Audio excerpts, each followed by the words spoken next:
Hello, everyone. Thanks again for joining us for another episode of the We Are All Music Foundation Power of Music series. For those of you who don't know the We Are All Music Foundation, I'm David Zusman, co-founder and member of the Board of Trustees. The We Are All Music Foundation is a central voice for music nonprofits throughout the country that use the power of music to benefit society and change lives. These nonprofits are working tirelessly on the ground in the areas of education, health and wellness throughout underserved communities to really make a difference.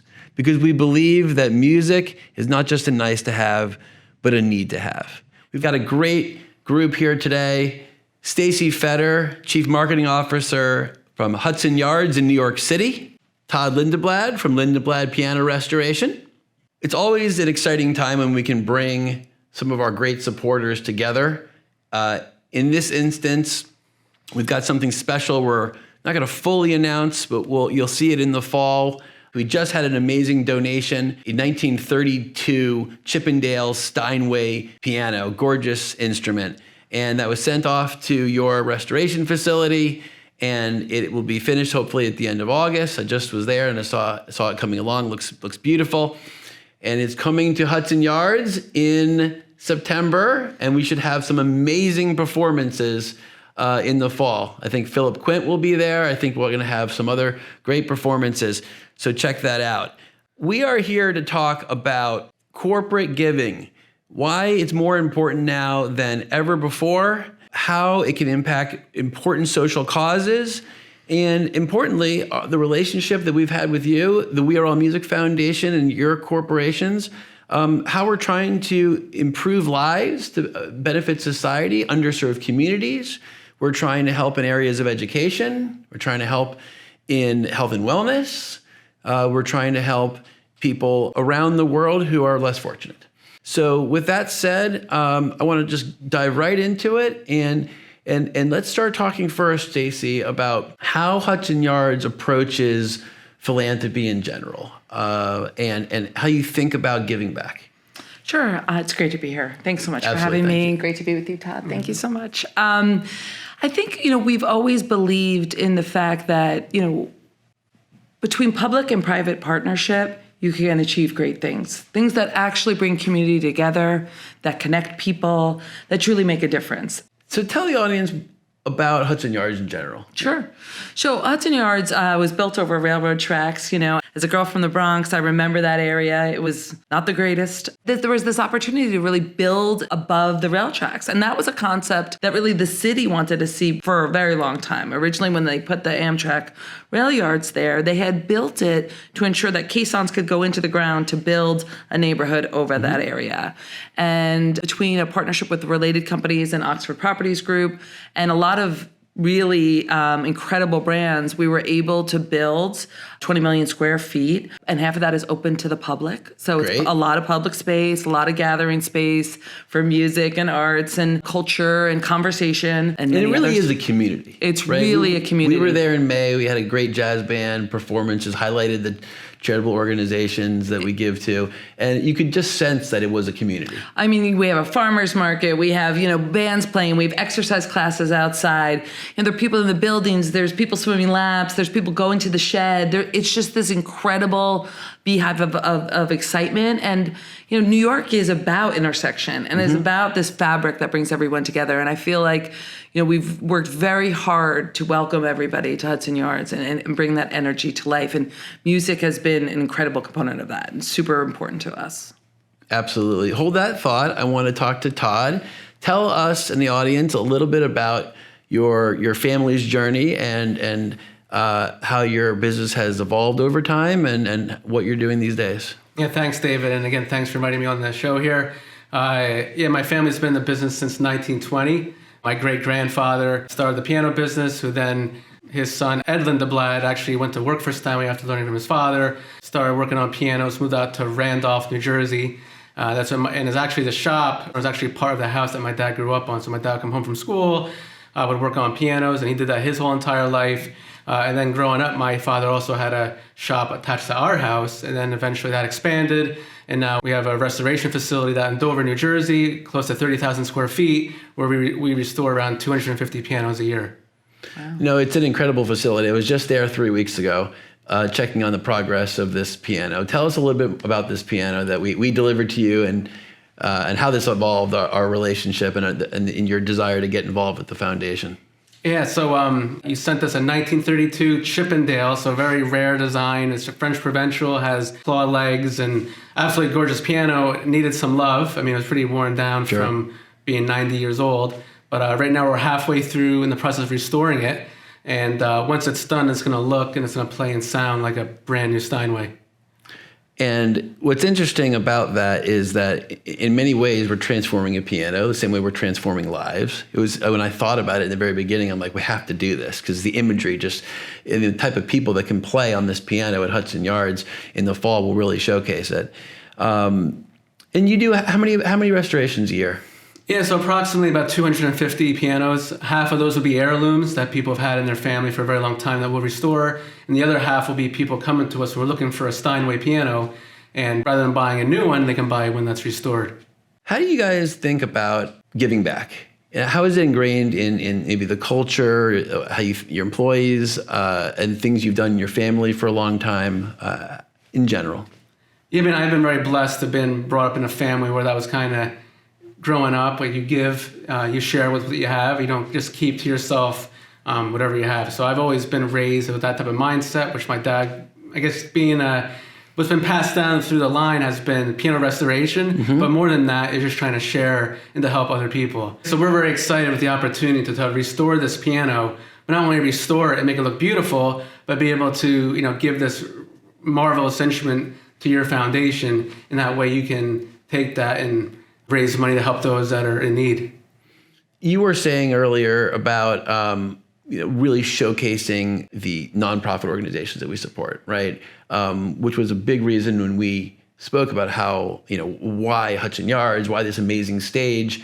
It wasn't just to bring music to the community, it was also to showcase the impact the nonprofits were having. That's right. I mean, that's music empowers so many people, right? And I believe that to my core, and I've seen it make a difference in mental health and in education and really help, kids but I knew I needed to do more, right? And I didn't know necessarily how to do that. And so when I met you and understood what the We Are All Music Foundation could do, I realized there is such an incredible opportunity to leverage collaboration and to leverage, a group like this and others to really, take it one step further. And I think what you all can do that I don't know how to do is reach those people and get them excited, activated, make a difference in the classroom, in the institutions, in what, and really affect that change. A lot of things we really believed in early on were mentor-mentee programs, and we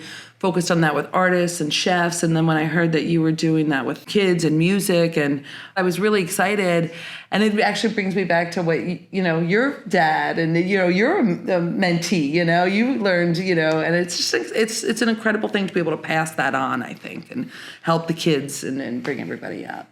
Sure. I think that's well said.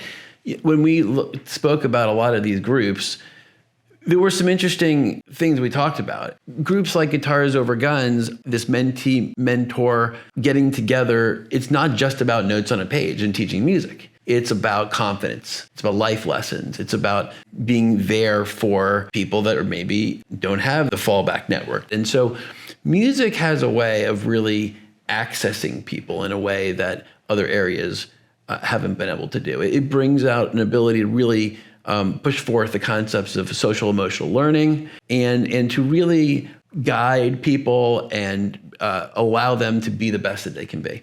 I've always thought that with children, the confidence cycle is really, really important, right? And we spoke about this. When someone has confidence, they do more. And then they get more confident. And then they do greater things. And they get more confident. And a lot of times it's just about either breaking the cycle or encouraging someone who has never been encouraged before. So we have a lot of programs with this mentor-mentee model. Todd, when you think about mentor-mentee model, what do you think about? And what do you think about how important that is? And when you look back at all these instruments that you've been creating over the years. So, I think when you ever bring the mentor-mentee relationship, I think, no matter what you're doing, whether it's teaching music from a student to a teacher, or in our business, the people who learn how to do our type of work, it's always you're working with someone who doesn't know what it is. And when it comes to giving music, for me, I think I was introduced to music by my teacher, by my parents, and from what your foundation is doing, I think it's just tremendous how you're able to now take music and have kids have the opportunity of the availability to be introduced to something that they would never have been able to have even had the opportunity to know. And as a young kid, do you remember that confidence all of a sudden coming to you when you played your first song and your second song, and then tremendous. Tremendous, yeah, absolutely tremendous. The first time you're in a recital, you're scared stiff. You don't even want to go up there and play, and you get up there and you're done with it. Then the next time you're like, I can do this. I got the confidence from the last experience. I'm gonna get up there and I can do it. And I've seen that with my own kids. My one son, I had to pry him off the chair, literally, to go perform. And once he's up there and he's done it the one time, he's able to continue doing that. It's awesome. No, that's what it's all about. Switching gears a second, I think it's worth spending some time on the way corporations think about giving and music in general. We've heard a lot that many corporations kind of bucketed music and the arts in this, non-essential, more nice to have bucket. What's interesting is that in the last 2, 4, 5 years, you're starting to see more about early childhood education, more about autism and Alzheimer's, and it all comes back to music, right? And so people are starting to say, well, wait a second, can music be more than just a uplifting thing for the community, which we all know it is and has been, but is it really the core and essential to these social causes, right? And when we at We Are All Music Foundation take the impact data, and we showed it to you, and we say, look at what music does for education, for the confidence cycle. Look what it does for mental health, anxiety, depression, addiction. Look what it does for underserved communities and people of color. All of a sudden, it transforms music from a nice to have to a need to have, to an area within corporate giving that is core and is and to us, we believe that is our mission. It is to be a central voice for the 500 plus music foundation nonprofits around the country, okay, and to really double the size of this category over the next decade or more. And we do that by showing people how music isn't just nice to have and music on the street corner, but it's an absolute must-have, and showing people the measurable impact data like no one has ever seen before. And you're starting to have more technologies and starting to have more measurability of these things. So tell me how you think about music and within your company around these social causes. Has it transformed from just a nice to have to a must have now? I was lucky enough to live in Costa Rica for a little bit. Mm-hmm. And I remember I thought I wanted to be a teacher. And I realized very quickly that I am not made out to teach. God bless the teachers. But what I could do was I could throw a music festival. So what I decided to do was I was the director of the Monteverde Music Festival. And all the proceeds went to buy instruments for the kids in the school who didn't have money to get instruments. And I remember gifting the instruments to the kids and seeing that confidence build and seeing that transformation. So I think from my perspective personally, I think music has that power to not only unify, but it also can be a tremendous vehicle to, really enhance inclusivity and really make a difference. And so, I think more and more corporations with your research and with your advocacy should be exposed to that and can be exposed to that. They may not realize it, but that is a tremendous opportunity that we have, because music already empowers and unifies, right? And so now it can include with organizations. That's a great way to put it. So I come personally with that, but I think that my voice is loud enough in my community at Hudson Yards with my collaborators at different brands and at different partners, that when we have talked to them or I have talked to them about this opportunity, they see it and they get it. And that, it's really unprecedented what we can do to take what we've seen be a powerful vehicle for years in the city, New York and other cities around the world, and really take that immense platform and use it for that transformation and to get out into the community. And I think that's our responsibility, right? Like, that's what we got to do. Well, you know why? Corporations are finally recognizing that music is a language. That's right. Right? It's not just, background music That's right. For the party. It's a language, right? That's right. And you can see it in your family's history and all the pianos that you're delivering all around the world. What is to you music a language of? Man, that's a good question. It's a universal language that connects anyone. And you sit down and listen to a song, even if you don't even know the words of the song, the fact that you're just hearing the music, you can relate to it. That language gets through to people, right? Right. It penetrates in ways that just simple words don't. Groups like Hip Hop Public Health that we support use hip hop music to teach children, wash your hands during the pandemic, identify stroke and heart victims, understand obesity and nutrition. And we found that the delivery and effectiveness of that message, when it's incorporated in music, and when you combine music with educational thought and protocols, is tremendous. So you're starting to say, and it's not just me, these videos have been seen by 300 million now at Hip Hop Public Health, that how can we use music as a language to teach, not just teach music, teach inclusiveness, teach emotional learning and dealing with peers, and thoughtfulness, and all the things that are incorporated now more and more into the normal Department of Education and the type of learning criteria that our kids are going through these days. So music as a language, really important. Hip Hop Public Health doing a great job. We've already talked about Guitars Over Guns, mentor, a mentee model. Core curriculum is just as important. So in New York City, education through music, we talked about that. When you bring core curriculum music into actual schools, you improve attendance. You improve test scores.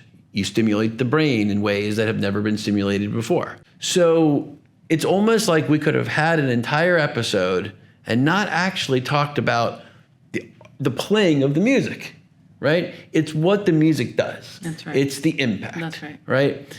And when we talked corporations, the faster we can not just talk about a song, the music, and talk about the impact. Mm-hmm. So when we spoke to you about the impact, what impact, Todd, most resonated to you for us?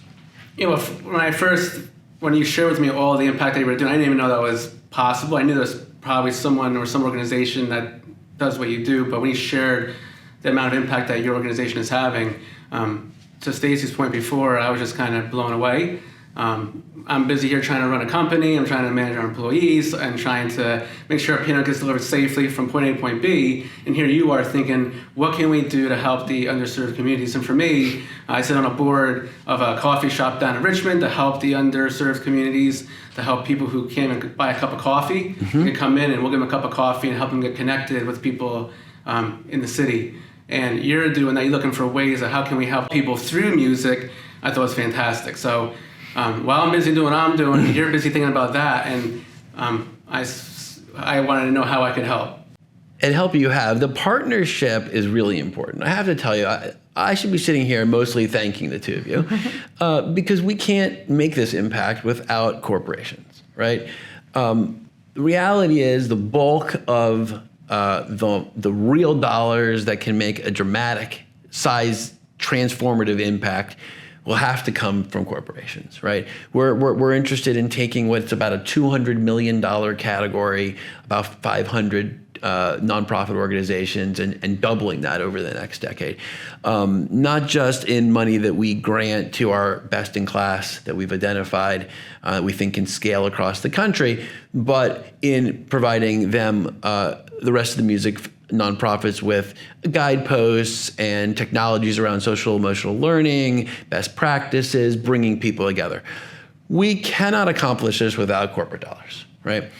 Because the reality is that's where you're going to get brands and the type of people that those brands then can go to and access, and then money behind it that can really, really scale these organizations and make a difference. When you see the pandemic around us and you see your individual brands, do you think it's the responsibility of corporations to get more active? Yes.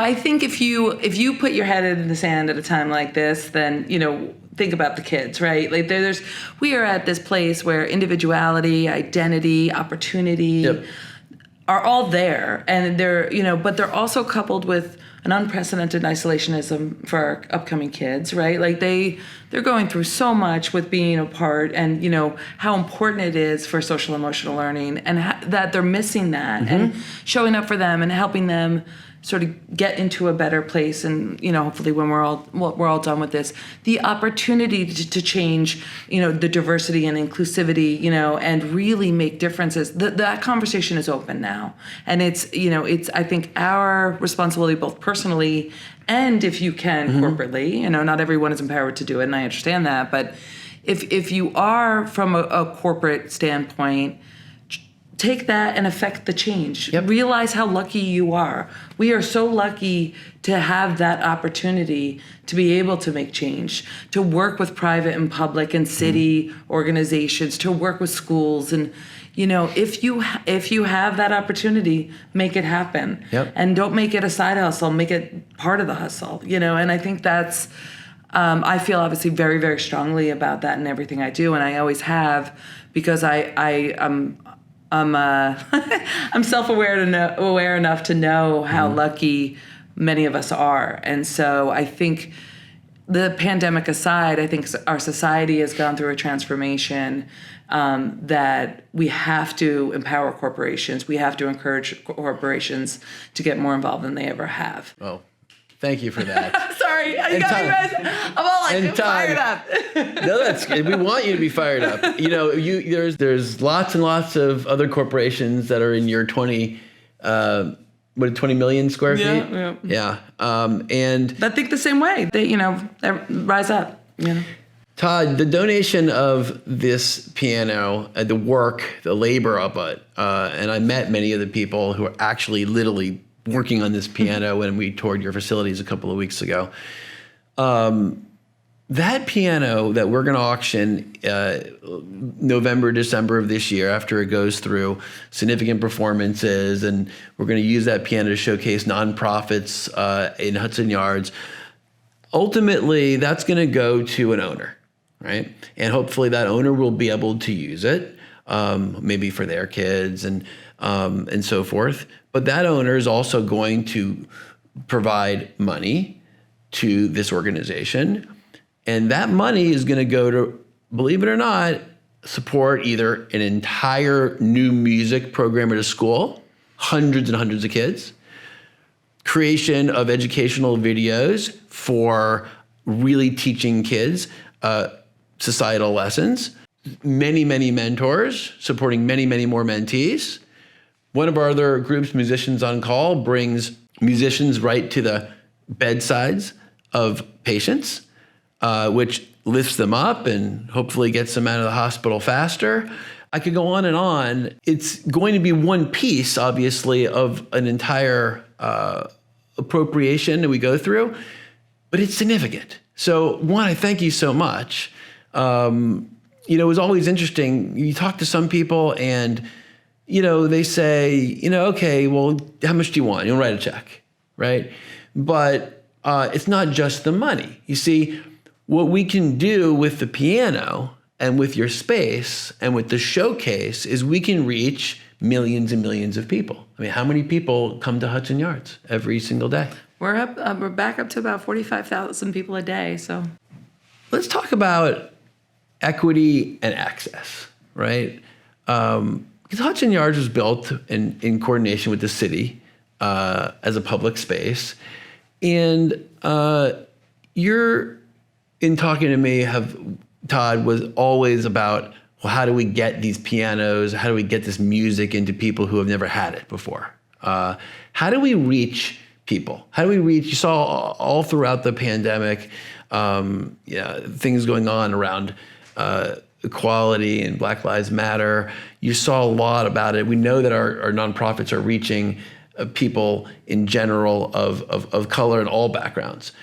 What comes to mind in terms of these partnerships? I think for me and for Hudson Yards, it's about the commitment to go the extra mile, to invite people who may not be naturally at the table, to give them space when we can. So like, for instance, when we opened, we created a program called Off the Wall. And it was an art program that was throughout Hudson Yards.